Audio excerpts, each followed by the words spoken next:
अच्छा, अस्सलाम वालेकुम students, this is sir Rizwan. बेटा पिछले लेक्चर में हम लोगों ने डेवलपमेंट ऑफ चेक का जो टॉपिक था उसी को आगे कंटिन्यू किया था। और पिछला लेक्चर इसलिए बहुत ज़्यादा इम्पॉर्टेंट था क्योंकि उसमें हम लोगों ने एक वर्ड को ज़रा अच्छे खासे तरीके से पढ़ लिया था, क्लीवेज ना। ठीक है जी, कंप्लीट, इनकम्प्लीट, मीरोब्लास्टिक और डिस्कॉइडल क्लीवेज। उसके बाद हमने फिर वो जो ट्रेलर जो मैंने आप लोगों को डेवलपमेंट ऑफ चेक का दिया था उसको अच्छे से पढ़ा था। उस ट्रेलर में हम लोगों ने germ layers, blast layers, germinating layers के बारे में पढ़ा था, एक्टोडर्म, मीजोडर्म, एंडोडर्म। ठीक है जी। इस लेक्चर में बेटा जो आपके सामने डायग्राम पेश करी है मैंने, तो इसमें ये पूरी एक्चुअली बुक की डायग्राम है। ठीक है जी, ये पूरी बुक की डायग्राम है। मैं ज़रा इसको और आप लोगों को फोकस सही कर देता हूँ, एक मिनट, ताकि आपको अच्छे से सही से नज़र आए प्यारे बच्चों। अच्छा जी, तो बेटा ये जो डायग्राम है ना, ये मैंने बुक से मतलब ये आप लोगों के लिए क्या बोलते हैं उसको, प्रेजेंट करिए। पेज नंबर 132 बुक का है और ये फिगर है बेटा 5.6। ठीक है जी। तो अच्छा, पहले तो बेटा मैं ये क्लियर कर दूं कि ये टॉपिक की इतनी डेप्थ है कि मतलब ये पूरी एम्ब्रियोलॉजी है। सही जी, मतलब यूनिवर्सिटी लाइफ में इसका एक पूरा अलग सब्जेक्ट है एनाटमी के सब डिवीज़न में, एम्ब्रियोलॉजी। तो उसमें फिर आप लोग पढ़ते हो, मोस्टली एनाटमी जो पढ़ाते हैं वो एम्ब्रियोलॉजी भी टीचर्स पढ़ाते हैं, लेक्चरर्स।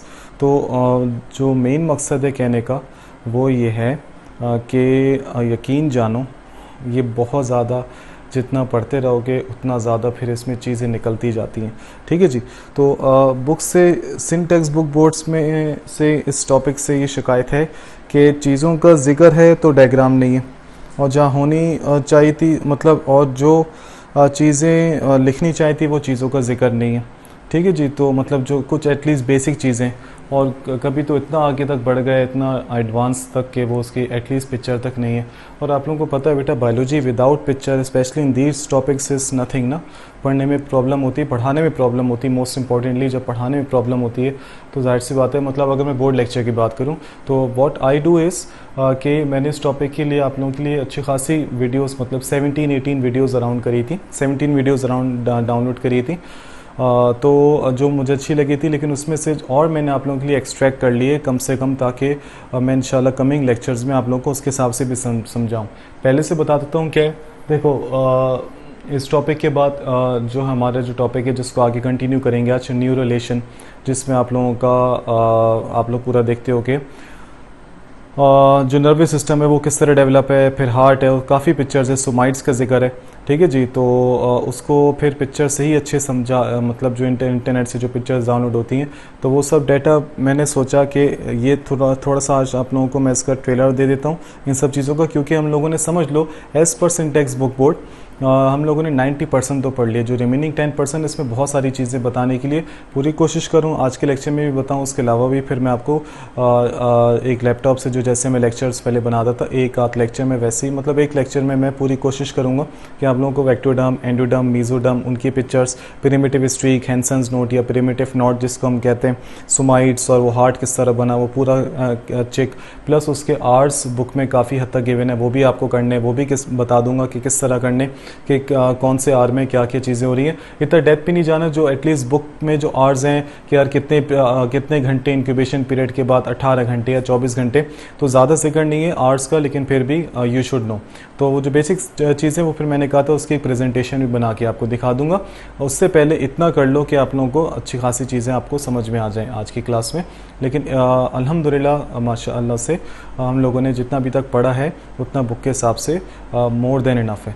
ठीक है जी। एक आध चीज़ है उसमें जो मैंने जिक्र नहीं करी। फॉर एग्जाम्पल अभी मैं, मेरे सामने बुक ओपन है, योक स्टैक है इस पिक्चर में, एरकेंटिरॉन है, तो वो सब चीज़ें फिर मैंने लैपटॉप के लिए रखी हैं। तो माशाल्लाह से और इंशाल्लाह हम लोग अच्छा सा पढ़ लेंगे इस टॉपिक को। ठीक है जी। प्लस मैं आपको इसके हिसाब से जो MCQs हैं वो भी अब जाहिर सी बात है उसमें वाइट बोर्ड पे लिखूँ फिर बहुत टाइम लगेगा, तो उसमें बहुत आप लोगों का टाइम वेस्ट होगा। टाइम वेस्ट नहीं करना है बेटा, चाहे कैट डिले हो, कितने महीने बाद हो, लेकिन पढ़ना तो है ना। ठीक है जी। तो इस टाइम को गनीमत जानते हुए हम लोग इस टॉपिक का आगाज़ करते हैं।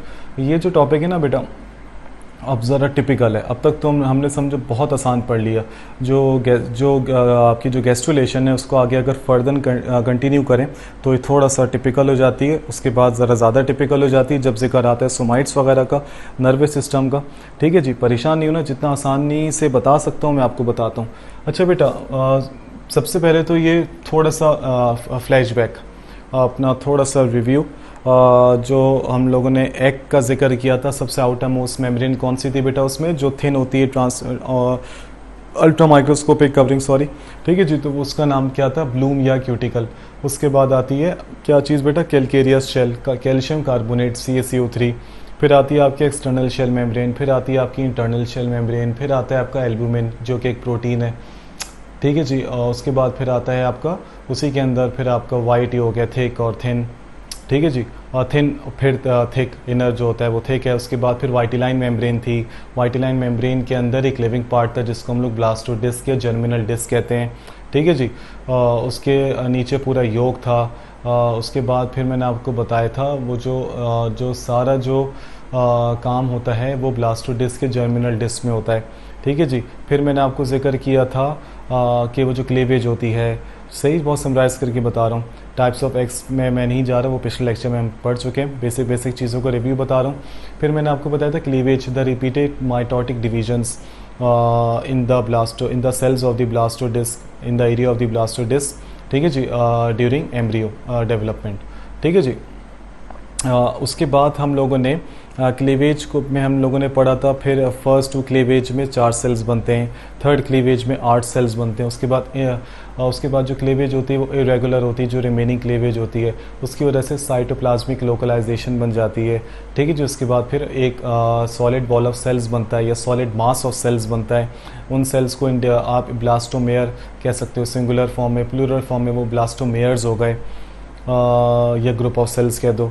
मोरेला मलबेरी शेप याद है, जिसमें कोई स्पेस नहीं होती। इसके बाद उन दोनों उसके बाद उसी बॉल ऑफ सेल्स के अंदर स्पेस आनी शुरू हो जाती है। उस स्पेस का नाम होता है बेटा ब्लास्टोसील, जिसके वजह से upper layer of cells epiblast, जो नीचे वाले जो सेल्स हैं लेयर उसको कहते हैं हाइपोब्लास्ट, और जो बीच वाली जो कैविटी बनी वो ब्लास्टोसील बनी। जो स्टेज है उसका नाम होता है ब्लास्टुला। उसके बाद आती है गैस्ट्रुला।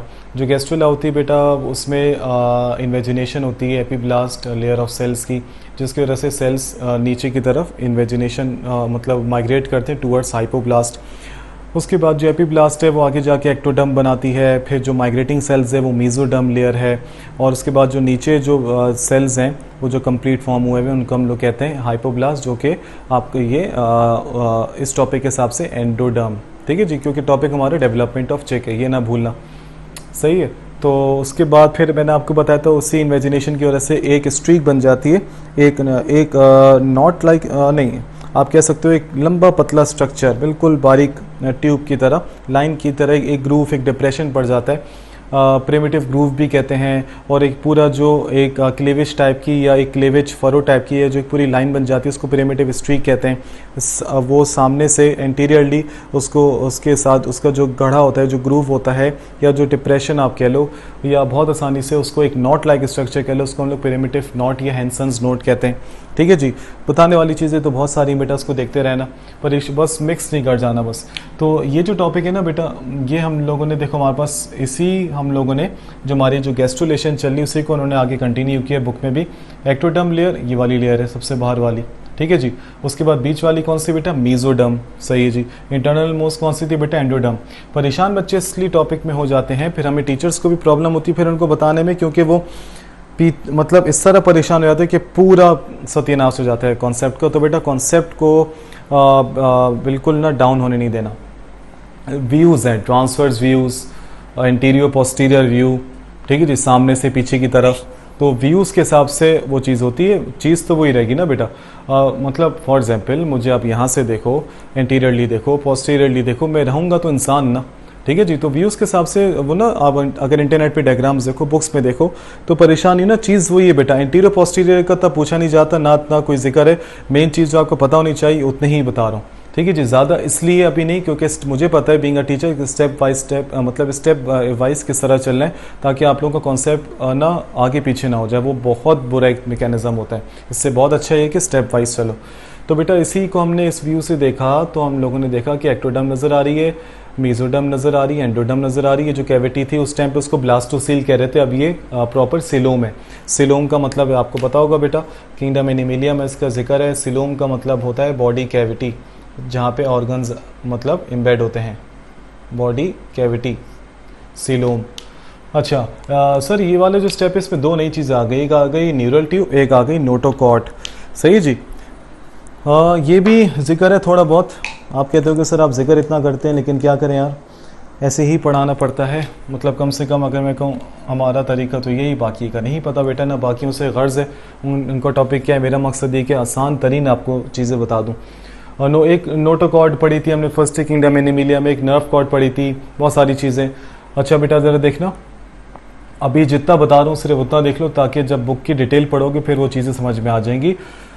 इस स्टेप में हमारे पास दो स्ट्रक्चर्स हैं, एक है न्यूरल ट्यूब, एक है नोटोकॉर्ड। क्या क्या बेटा, एक है न्यूरल ट्यूब, एक है नोटोकॉर्ड। बेटा नाम से तो समझ गए होगे कि ये सेंट्रल नर्वस सिस्टम का जिक्र आ रहा है, न्यूरल। ठीक है जी, न्यूरल ट्यूब है, एक गड़ा है, एक डिप्रेशन है, उसी के आगे सामने की तरफ एक नोटोकॉर्ड है। नोटोकॉर्ड से फिर आपका जाके क्या बनेगा, फिर वो स्पाइनल कॉर्ड और वो पूरा फिर नर्वस सिस्टम। जो मेन चीज़ें बताने की यहाँ पे वो ये है कि इसका तो चलो जिक्र आएगा, ठीक है जी, लेकिन ये जो चीज़ें ना बताने की ज़रा देखिएगा बेटा। जो ब्लू वाली वो मेसोडर्म है, और ये जो बाहर वाली जो है वो एक्टोडर्म, जो अंदर वाली थी वो एंडोडर्म है। ठीक है जी। जब ये मेसोडर्म जो है, ये जो मेसोडर्म है, ये जब एक्टोडर्म से मिलती है तो एक लेयर बनाती है, जिस लेयर को हम लोग कहते हैं, इस स्ट्रक्चर को हम लोग कहते हैं सोमैटोप्ल्यूर। क्या कहते हैं बेटा, सोमैटोप्ल्यूर। ये सोमैटोप्ल्यूर के बारे में आपको क्या याद रखना है स्पेलिंग से ज़्यादा, ये आगे जाके somatic nervous system, somatic nervous system बनाती है। सही है, याद रखिएगा, सोमैटोप्ल्यूर आगे जाके क्या बनाती है बेटा, सोमैटिक नर्वस सिस्टम। ठीक है जी, ये इसकी खास बात है सोमैटोप्ल्यूर की। लेकिन सोमैटोप्ल्यूर जो आगे जाके नर्वस सिस्टम बना रही है, ये कॉम्बिनेशन है किस चीज़ का बेटा, mesoderm plus ectoderm, isn't it. ये एक्टोडर्म, ये मेसोडर्म, इनका कॉम्बिनेशन क्या मिला बेटा, सोमैटोप्ल्यूर। इसी तरह ये जो आपको एंडोडर्म नजर आ रही है, और जब ये मेसोडर्म के साथ या वाइस वर्सा, यानी कि या ये जो मेसोडर्म है, ये जब इंटरनल लेयर यानी कि मेसोडर्म के साथ यानी कि एंडोडर्म के साथ जो मिलती है, तो combination of mesoderm plus ectoderm is equal to somatopleure, जो कि आगे जाके सोमैटिक नर्वस सिस्टम आप ये बनाएगी, प्रोड्यूस करेगी। ठीक है जी। The combination of mesoderm plus endoderm is equal to splanchnopleure. The combination of mesoderm, यहाँ लिख देता हूँ, mesoderm plus endoderm is equals to splanchnopleure, splanchnopleure. जब वो सोमैटिक नर्वस सिस्टम बना रही है तो बेटा ये क्या बनाएगी, ये बनाती है ऑटोनॉमिक नर्वस सिस्टम।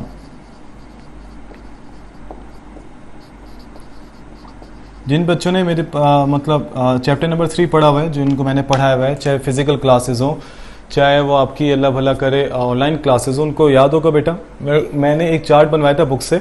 वो बुक में अनफॉर्चुनेटली नहीं, लेकिन जितना बता सकता था मैंने उसमें बताया था। उस चार्ट में मैंने पूरा नर्वस सिस्टम को 2 डिविजन्स में डिवाइड करके दिखाया था इंसान की, अगर मैं बात करूँ स्पेशली। एक है आपका CNS, एक है आपका PNS में सोमैटिक है, फिर ऑटोनॉमिक है, फिर ऑटोनॉमिक में आपको पता है क्या आते हैं बेटा, सिंपैथेटिक और पैरासिम्पैथेटिक नर्वस सिस्टम। ठीक है जी। आसान लफ्ज़ों में बता देता हूँ बेटा, सोमैटिक नर्वस सिस्टम क्या होता है। सोमैटिक, सोमा बॉडी, ठीक है जी। सोमैटिक नर्वस सिस्टम जो होता है वो आपकी बॉडी में वॉलेंट्री होता है या इनवॉलेंट्री होता है, सोच के बताओ जरा। ये वॉलेंट्री है, और जो ऑटोनॉमिक है, ऑटोमेटिक, सिंपल, ये इनवॉलेंट्री एक्शंस को कंट्रोल करता है बॉडी में।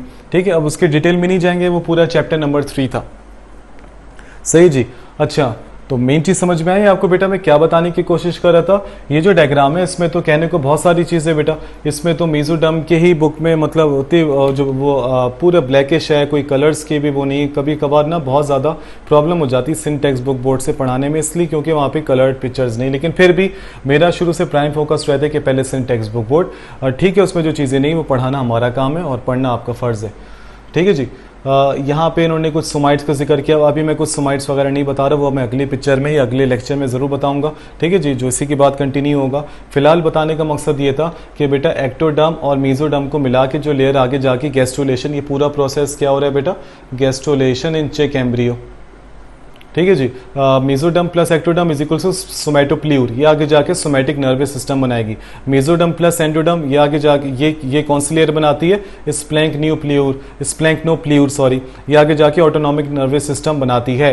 ठीक है जी। ये जो बीच वाली जो लेयर है इन दोनों के, मेसोडर्म और आपके आप कह सकते हो कि ये जो मतलब मेसोडर्म के जो अंदर है, ये पूरी जो मेन जो बॉडी कैविटी है वो उसका नाम है सिलोम। आगे जाके याद रखिएगा बेटा, मैंने आपको बताया था कि एक्टोडर्म क्या क्या बनाता है, एंडोडर्म क्या क्या बनाता है, मेसोडर्म क्या क्या बनाता है, ये आपको पता होना चाहिए। एक्टोडर्म बेटा याद रखिएगा आपकी स्किन कह लो या डर्मिस, सही जी, एक्सेट्रा, बहुत आसान लफ्जों में बता देता हूँ, सुपरफिशियल लेयर। ये जो मेसोडर्म है ना, अच्छा, और जो पहले ये भी बता देता हूँ, एंडोडर्म आपका हो गया स्टमक कह लो, क्योंकि ये ग्रुप ऑफ सेल्स हैं, ये आगे जाके टिश्यू बनाते हैं, ये उसके बाद आगे जाके क्या बनाते हैं, ऑर्गन्स, फिर ऑर्गन सिस्टम। स्टमक हो गया, कोलॉन हो गया, मतलब आपके जो इंटेस्टाइन वगैरह है, उसके बाद फिर आपका लिवर हो गया, पेनक्रियास हो गया, एक्सेट्रा। ये जो मेन चीज़ है ना मेसोडर्म बेटा, ये आपकी कनेक्टिव टिश्यू, यानी कि मतलब आप बोन कह लो, आपके जो ब्लड वेसल्स हैं, ब्लड वेसल्स, और आपका ये आप कह लो यहाँ पे हार्ट, मेन चीज़। ठीक है जी। के मतलब बोन हो गया, ब्लड वेसल्स हो गया, हार्ट हो गया, ये जो आपका जो नर्वस सिस्टम है। ठीक है जी। तो ये मेसोडर्म का बड़ा एक मेजर रोल है अगर हम लोग इस टॉपिक के हिसाब से बात करें। ठीक है, तो अपने पास अच्छे से नोट कर लो उसको। स्टमक, कोलॉन हो गया, स्किन, डर्मिस, बोन के बराबर में ब्लड वेसल्स है, उसके बराबर में हार्ट है, हीट मत लिख देना भाई। ठीक है जी। तो ये सब चीज़ें थी। अच्छा, पहले एक और मतलब एक और भी चीज़ बता दूं बेटा, ये जो है ना न्यूरल ट्यूब, नोटोकॉर्ड, इनका ताल्लुक नर्वस सिस्टम से है। ठीक है जी। अच्छा, एक और चीज़ बता देता हूँ बेटा, अभी थोड़ी सी आपको पिक्चर वो आ रही होगी, डार्क आ रही होगी, तो बस एक लेक्चर सब्र कर जाओ, उसके बाद इंशाल्लाह ये वाला मसला हल हो जाएगा।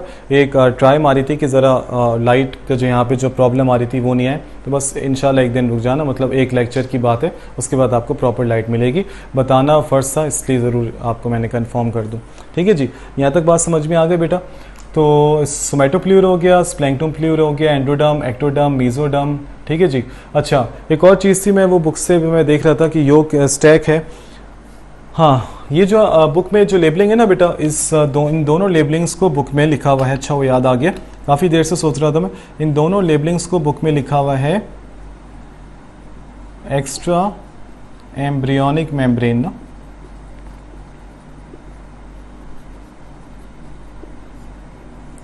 क्या लिखा हुआ है, एक्स्ट्रा एम्ब्रियोनिक मेम्ब्रेन्स। ठीक है जी।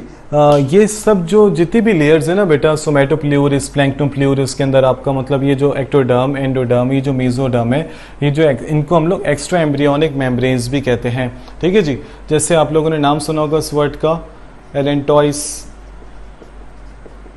आपने एक नाम सुना होगा वर्ड का कोरियन, ये सब एक्स्ट्रा एम्ब्रियोनिक मेम्ब्रेन्स होती हैं। क्या होती हैं बेटा, ये एक्स्ट्रा एम्ब्रियोनिक मेम्ब्रेन्स। ठीक है जी। तो ये जो सोमैटोप्ल्यूर है, स्प्लैंक्टोप्ल्यूर है, जो कि सब जो कॉम्बिनेशन है प्लस जो करके बताया हुआ है, इनको हम लोग मिला के एक्स्ट्रा एम्ब्रियोनिक मेम्ब्रेन्स भी कहते हैं, जो आगे जाके ये somatic nervous system, autonomic nervous system plus ये जो आपकी एक्स्ट्रा एम्ब्रियोनिक मेम्ब्रेन्स हैं, ये आगे जाके एलेंटॉइस, कोरियन भी बनाती है ऑर्गेनिजम्स पे। तो उसका आप रोल चेक करो ये सब। अच्छा, एक्स्ट्रा एम्ब्रियोनिक का मतलब क्या होता है बेटा, एम्ब्रियो के ऊपर, एम्ब्रियो के अराउंड। एक्स्ट्रा एम्ब्रियोनिक का मतलब एम्ब्रियो के अराउंड ये लेयर्स हैं, ये प्रोटेक्टिव मैकेनिज्म या ये प्रोटेक्शन में भी काम आती है, सिंपल। ठीक है जी। ये चैप्टर नंबर 4 रिप्रोडक्शन मुझे पढ़ाना है इंशाल्लाह, उसमें मैं आप लोगों को बताऊंगा कि क्या लेयर्स होती हैं। नहीं भी समझ में आए तो भी परेशान नहीं होना, इसमें योग स्टैक है, एरकेंटिरॉन है, बहुत सारी चीज़ें अभी ना देखना, जितना जैसे जैसे लेके चल रहा हूँ वैसे ही उसको स्टडी कर लो बेटा, अगर टीचर पे ट्रस्ट है तो। ठीक है जी। बाकी आपकी मर्जी है, इसलिए कहता हूँ कि बेसिक पहले चीज़ें पढ़ लो। अच्छा, एक तो ये वाला पार्ट था। मैं डायग्राम से पूरी कोशिश करता हूँ कि आप लोगों का टाइम ये लिखने में वेस्ट ना करूँ, थोड़ा बहुत लिखना होता है तो एक ताकि फीलिंग आए, हाँ यार थोड़ा सा ऑनलाइन क्लास में मज़ा आ रहा है। वरना जैसे कोई डायग्राम्स होती है उससे पूरी कोशिश होती है बेटा कि मैं आप लोगों को आपका टाइम वेस्ट नहीं करूँ। तो यहाँ पर मैं अपना वीडियो लेक्चर स्टॉप करता हूँ। अगले वीडियो लेक्चर में मैं आपको सोमाइट्स का, प्रिमिटिव स्ट्रीक का जिक्र कर दूंगा और ये जो हैंसन्स नोड है इसके बारे में, वहाँ उसके बाद इंशाल्लाह फिर ये वाले टॉपिक में ख़त्म कर दूंगा। उसके बाद इस चैप्टर का रिव्यू या जो पिछले चैप्टर्स का रिव्यू था वो करेंगे। तो ये थोड़ा सा रिव्यू करने के बाद एक वीडियो बनाऊंगा इंशाल्लाह, जिसमें जो 3-4 topics, role of cytoplasm, role of nucleus, कुछ एक्सपेरिमेंट्स हैं, उनकी वीडियो करने के बाद ये चैप्टर MCQs के साथ इंशाल्लाह ख़त्म करवा दूंगा। ठीक है जी। तो अपने पास यहाँ तक पिक्चर अच्छी से नोट कर लो, फिर उसके बाद हम लोग अगला लेक्चर पढ़ते हैं।